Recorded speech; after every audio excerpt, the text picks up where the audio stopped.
I do anticipate much higher even spot gold prices this year because that breakout is already occurring. And when you look at for all of the miners that are here, they're all in costs to mine.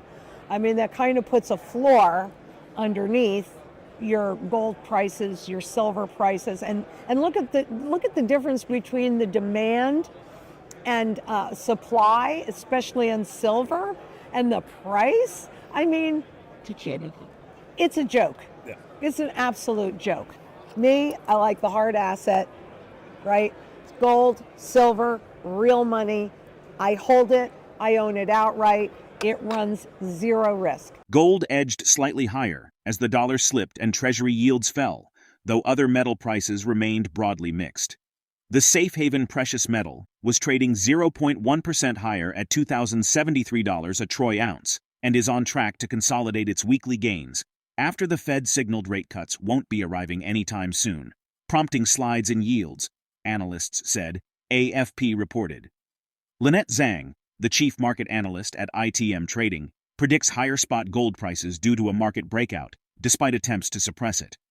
She states hyperinflation eroding the value of fiat currencies like the US dollar, Canadian dollar, and Japanese yen. The history of fiat currency is the same in each circumstance.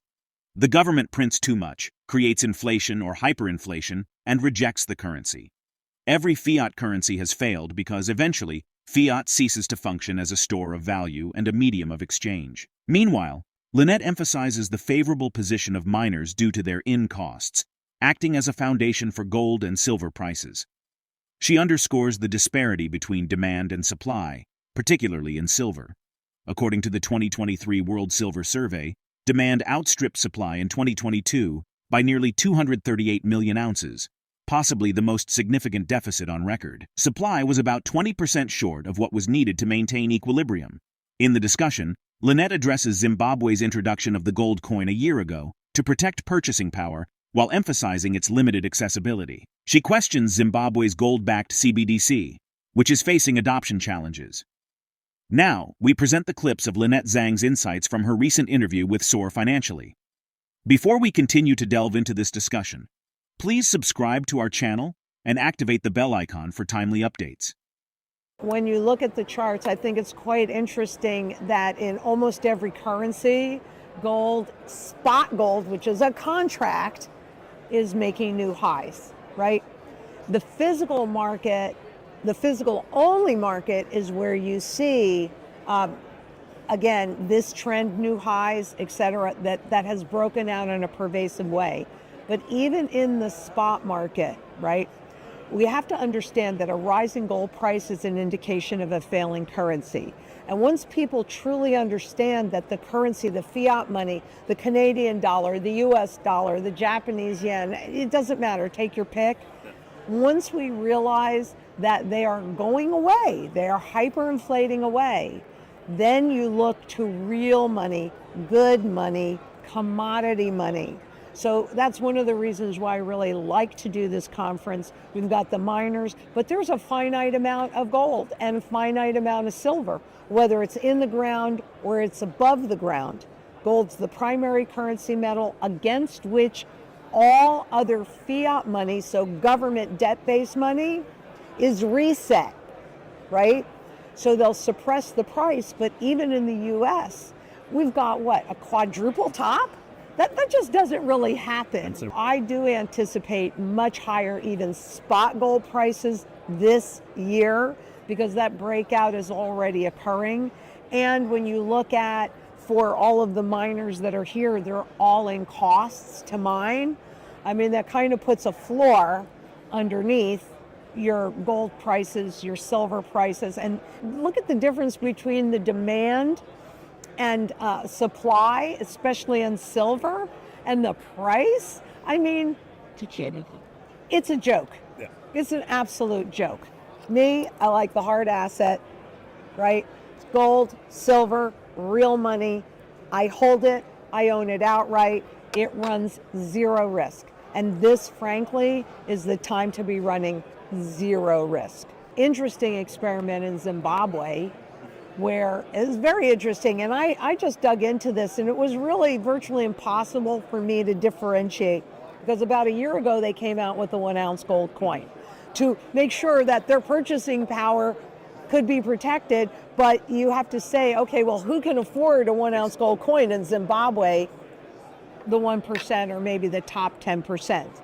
And so then they came out with a gold-backed CBDC, but it's not convertible into the gold, right? So is it there? Exactly. What's the point? And I tried to find out, well, how many of the CBDCs have gotten adopted versus the gold coins. I couldn't really figure that out. Yeah. I really couldn't find. I dug and dug and dug. So they're hiding that. The gold coins are doing great, and they're going into the population that'll get all of the wealth from the rest of the public. And I think that is really a huge key for everybody. And that's why if you don't hold it, you don't own it, because it's just a contract. And any contract is only as good as the counterpart of that contract. Lynette Zang explores short-term yield prospects, foreseeing a decrease as the Federal Reserve responds to a system and bond market crisis.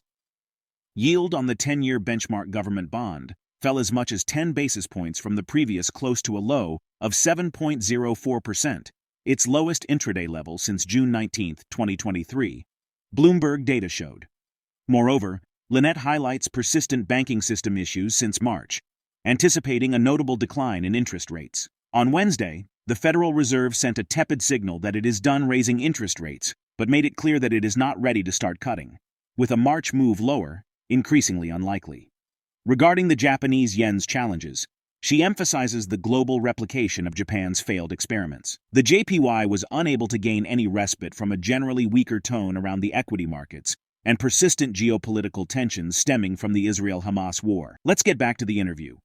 I see the yield going down. There's thus the Fed pivot, because the system and the bond market and the banking system is imploding right now. We can't see it because they've covered it up, but that started to become obvious last March and April, right? So anybody that thinks that those issues were solved, they aren't. The banks are sitting on a tremendous amount of debt. You know, it's like when interest rates go up, the market value of the bonds go down, right? So if the banks are valued with the bonds being at this level when they're really at this level, you've got a huge problem. So first, I think we're going to see interest rates go down, but then I think we're going to see them spike. Do you have a target rate in mind? Like, is there a yield target? Well, those are things that are beyond my control, but I was just going to say that was actually the number that I was going to say, because I can't control that, but it wouldn't surprise me to see it at 10% by the end of the year. So the next question, of course, that a 10% bond yield, like what does that do to U.S. debt and the whole debt markets in general? Like, what will happen? What are the ramifications of that happening? And how short-lived will that? Will it just be a one-day blip on the radar screen, or will that be a longer-term scenario? Because that could really break things. Exactly. Not just in a gentle way. I don't think it's going to be a one-day blip, because again, we are at the very end of the cycle. I think it's going to be more pronounced, because the other thing that they've been able to cover up so we can't see what's really happening are those big derivative bets against all those bonds, against all the credit, with all the zombie corporations that we have out there. And for those that aren't familiar with the zombie corporations, those are corporations that for at least 3 years have not been able to pay all the interest on the debt. And the banks not wanting that the defaults to show up on their books, they just kept lending them money. But inside of this current market, where the banks are pulling back those credit facilities, the question is, are they going to allow that to continue? Can they afford to allow that to continue? Because what happens to the market value of not just the bonds, but the mortgages, the credit loans, everything, the entire system goes completely underwater at 10% when they were put in place, or much of it was put in place at 0%. So yeah, could that create the next financial crisis that they can't cover up? Absolutely. Absolutely. The world has agreed that they should be around, right? Yeah. the Japanese yen failing, I mean, the topic of Japan and all of the experiments that they have been doing, and the whole world has been watching, I'm talking about central banks and governments, have been watching these experiments. And one after another has failed, and yet the entire world is following the example of these failed experiments. So how can they get away with that? Well, number one, for the Japanese yen versus all the other currencies, the world has agreed, right? But what has really held everything together, that's the confidence of the public, right? And it's hard. When they set up the system, they knew two key things. And I mean, they knew some other things as well, but two key things. Number one, that people marry the legal money of the state. So, hey, the dollar's been around since the day I was born. It can't possibly go away. So they keep the name even as they're robbing you of its purchasing power.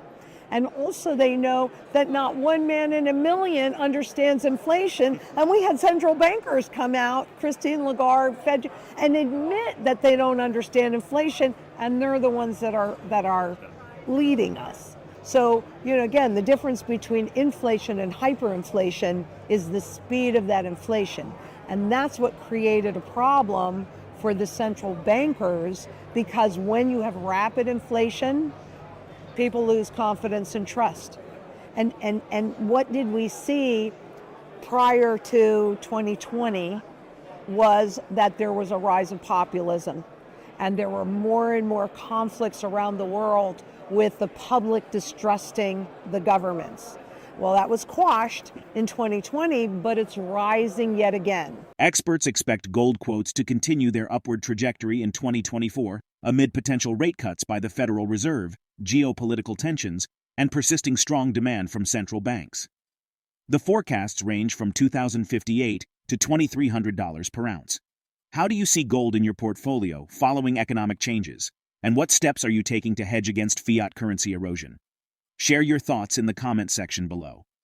If you find this video informative, don't forget to support our channel and turn on notifications to stay informed about our latest videos. See you in the next video.